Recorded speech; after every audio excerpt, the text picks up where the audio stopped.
విడు మొరటోడు అని వాళ్ళు వీళ్ళు ఎన్నెన్ని అన్న పసి పిల్లవాడు నవ్వాడు.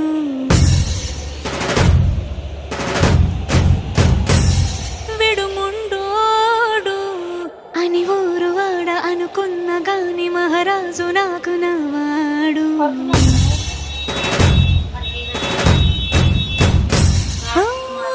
మాట పెడుసైనా మనసులో వెన్న రాయిలా ఉన్నవాడిలోన దేవుడెవరికి తెలుసును నాకన్నా. సూసేకి అగ్గిరవ్వ మాదిరే ఉంటా